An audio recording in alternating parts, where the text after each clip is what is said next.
Social media के माध्यम से आप लोग देख रहे होंगे कि हम लोग लखनऊ में एक विधानसभा पड़ती है मलियाबाद का एक क्षेत्र है कसमंडी। वो आज से 1000 साल पुरानी सभ्यता को समेटे हुए है और राजपासी राजा कंस के किले पर 1000 साल पुराना मंदिर था उनके आराध्य भगवान शिव का। आप लोग देखिए, यहाँ पे हमारे मिंटू भाई है। हम लोग अपनी जमीनों पर अपने आराध्य का मंदिर बना रहे हैं, लेकिन जो विदेशी आक्रांताओं की संतानें अपने आप को कहते हैं, वो हमारे प्राचीनतम धार्मिक स्थलों पर जो है सीमेंटेड कमरे बना के मंदिर मजारे बना रहे हैं, मदरसे बना रहे हैं।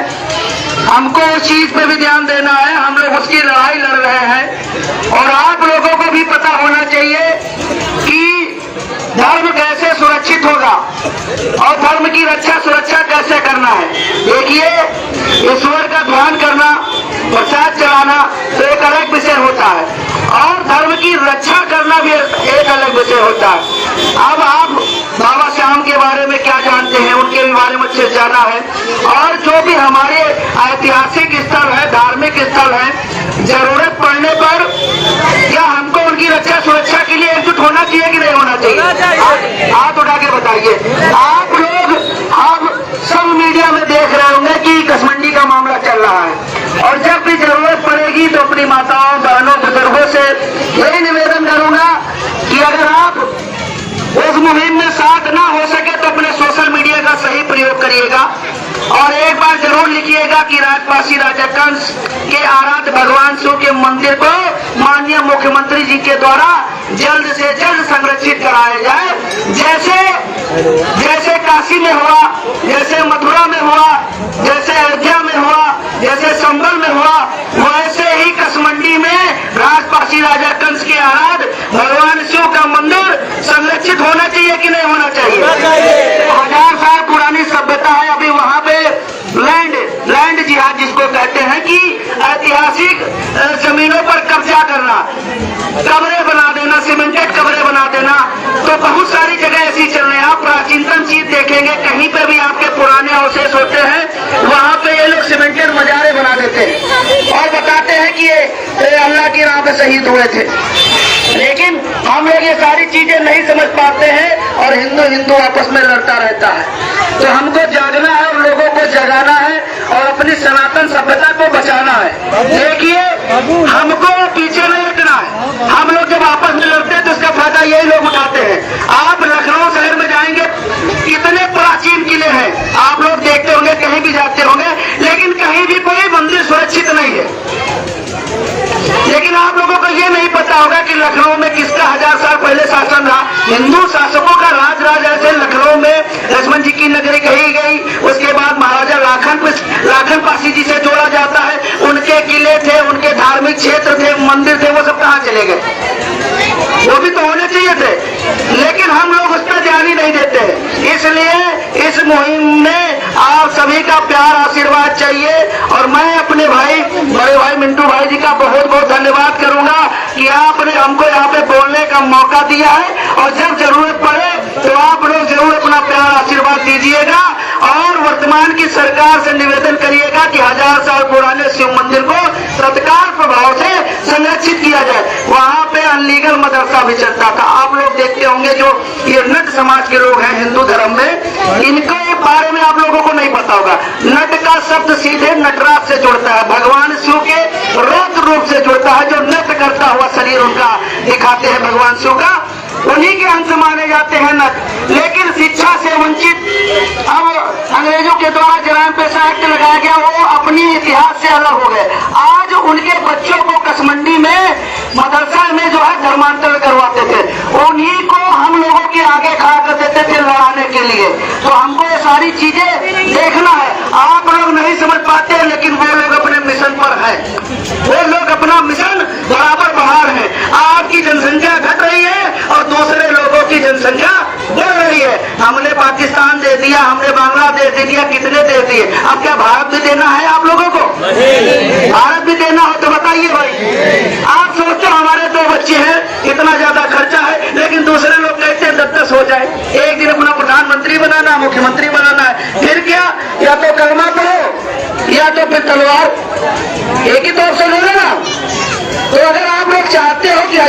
पुराने दृश्य ना देखना पड़े तो सभी सनातनी हिंदुओं को एकजुट होना चाहिए कि नहीं होना चाहिए? यहाँ पे केवल प्रसाद नहीं चढ़ाना, इसकी रक्षा सुरक्षा भी तुम्हारी जिम्मेदारी है, इसकी रक्षा सुरक्षा भी तुम्हारी जिम्मेदारी है। और देखिए जब देश और धर्म पे कोई बात आई है तो हमारी माताओं बहनों ने अपने, चाहे उनके पति हो, चाहे उनके पिता हो, चाहे उनके भाई हो, उनके साथ कंधे से कंधा मिला के बराबर लठ चलाने का काम किया है। उन्हीं को काली और दुर्गा, अवंती बाई होती, झलकारी बाई कोरी, वीरांगना होता देवी पासी कहा गया है। तो हमारी महिलाएं पुरुषों से कम नहीं है, तो उनको कम आंकना चाहिए। ये सारी चीजें हमको ध्यान देना है, हमको सामाजिक एक्टिविटी में ध्यान देना है, ऐतिहासिक एक्टिविटी में ध्यान देना है, अगर अपने धर्म को बचाना है, क्योंकि हम लोग मानवतावादी हैं। सनातन का मतलब क्या होता है?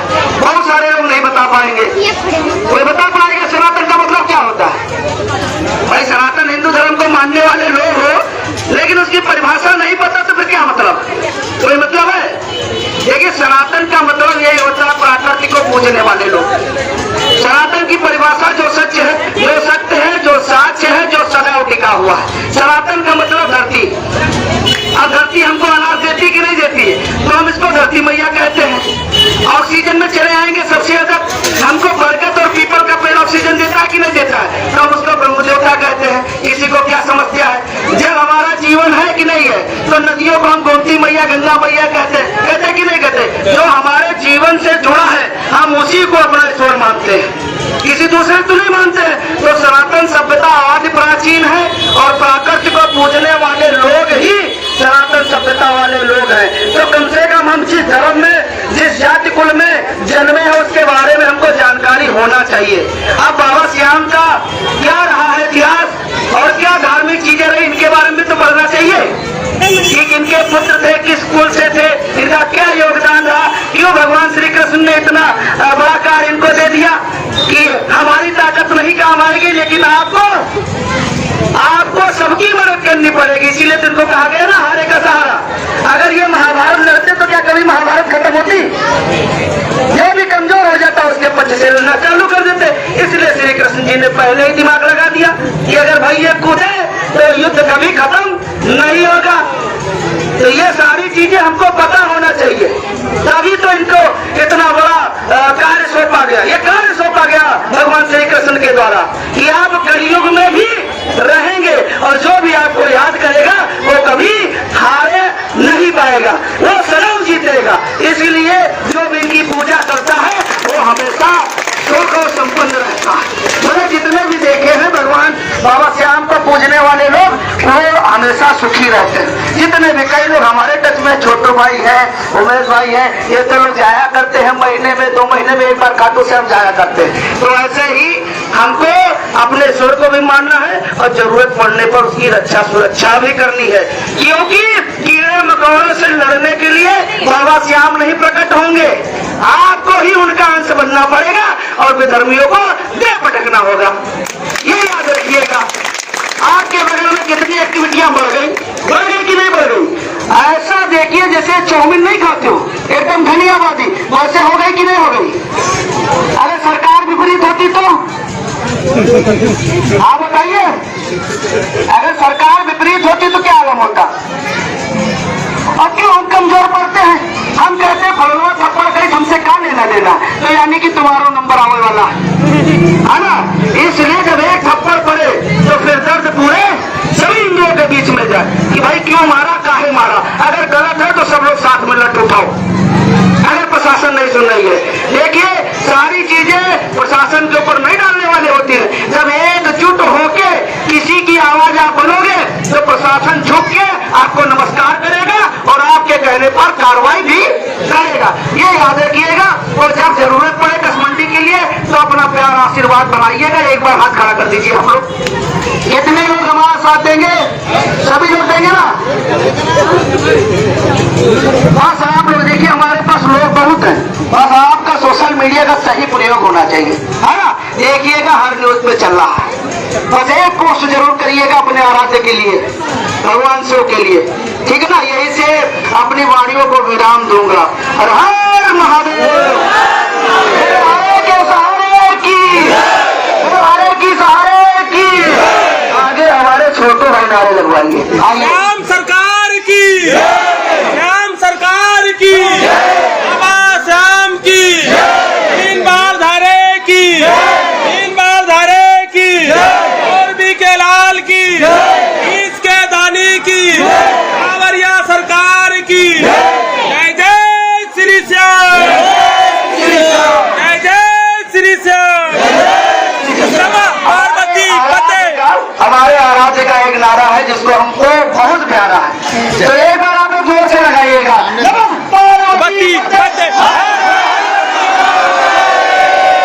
बहुत बहुत धन्यवाद। एक बार सोशल मीडिया और न्यूज को देखिएगा जिन लोगों ने नहीं देखा है। हर हर महादेव।